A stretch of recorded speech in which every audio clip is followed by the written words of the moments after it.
for the Atlantic hurricane season. Next slide, please.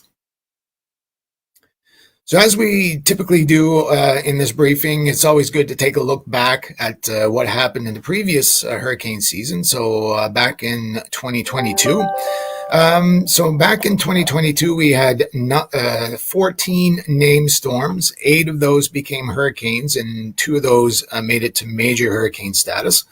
Of course, the 2 major hurricanes last year were Fiona and Ian, 2 very significant historic storms. Fiona in parts of the Caribbean and here in Canada, obviously, as well, and Ian in the United States.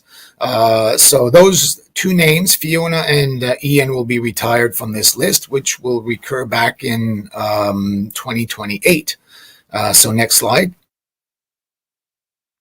So these are all the tracks of the hurricanes and the tropical cyclones from last year, and you can see that really there were a number of storms spread out over the entire Atlantic basin. We actually had impacts from Earl that remained offshore, but resulted in significant flooding in the St. John's area of Newfoundland and Labrador. We did have some minor impacts from the remnants of Nicole, which was the last storm of the season back in November. But really, for Canada, we had 1 landfalling storm all year, but that was a very significant historic event with post-tropical storm Fiona in September. So next slide. So just a quick review of Fiona. Fiona made landfall back on September 24th. It was a post-tropical storm, but a post-tropical storm of Category 2 hurricane strength with maximum sustained winds of 165 kilometers per hour. And we also recorded some higher gusts in certain areas as well. Obviously, some extreme rainfall rates, storm surge flooding in some areas, storm surge flooding, notably in the southwestern part of the Gulf of St. Lawrence. Very significant waves as well. And of course, we set a new all-time record for low sea level pressure in Canada at 931 millibars, which, if you have a home barometer, would be pretty much off the scale of most home barometers. The impacts we're still feeling today in many areas, which included tragically some loss of life in 3 provinces, some massive tree fall over, especially in Nova Scotia and Prince Edward Island, some coastal flooding, and really Fiona ranks in the top 10 of the most costliest disasters in Canada. So next slide.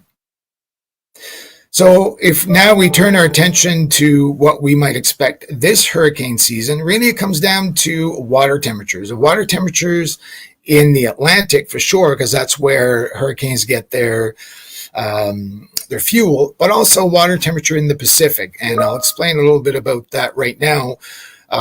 Really, when we see an area in the Pacific that's within that rectangle where the water temperatures are above average, we call that an El Nino. And what happens when we have an El Nino is it increases the wind speeds in the higher levels of the atmosphere, resulting in significant wind shear downstream from that. So in this case, over the Atlantic Ocean. So when we have an El Nino, we tend to have fewer tropical cyclones in the Atlantic. And as we can see, this is the analysis as of today. We can see that water temperatures are above normal right now. So we expect that to continue into hurricane season.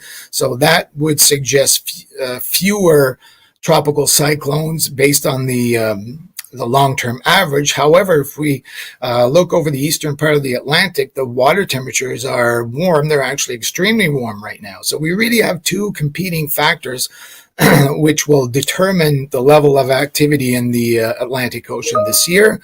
Which one actually ends up being the dominant one remains to be seen. So if we go to the next slide.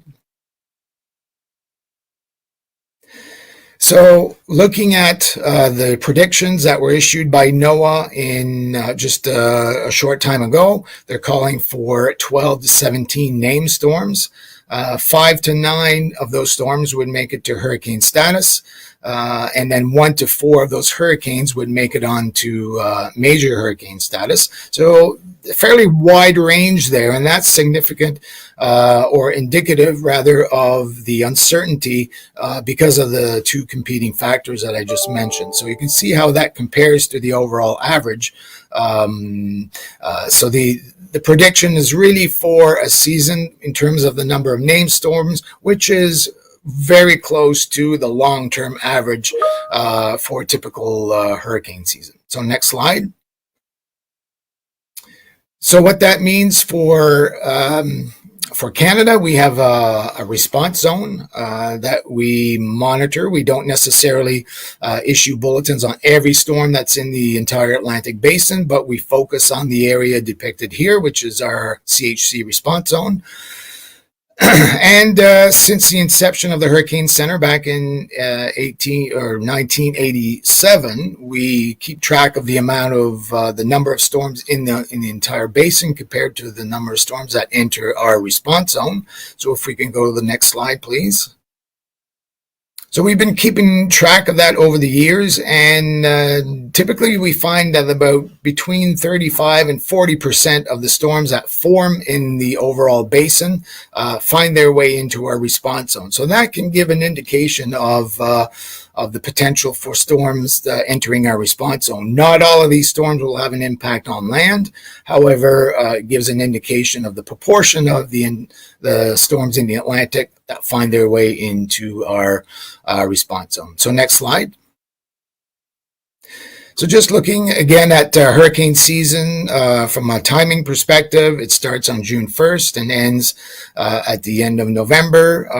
But the bulk of the tropical cyclone activity occurs in August, September, and October. So next slide.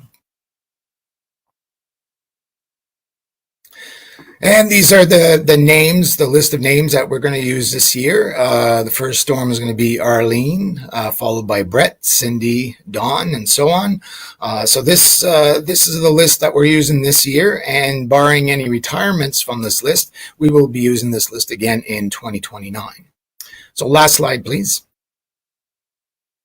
So the important thing is to stay informed over the course of hurricane season, and certainly when a storm is threatening. So you can get all the information from the Canadian Hurricane Center on our WeatherCan app, which is available on the App Store and on Google Play.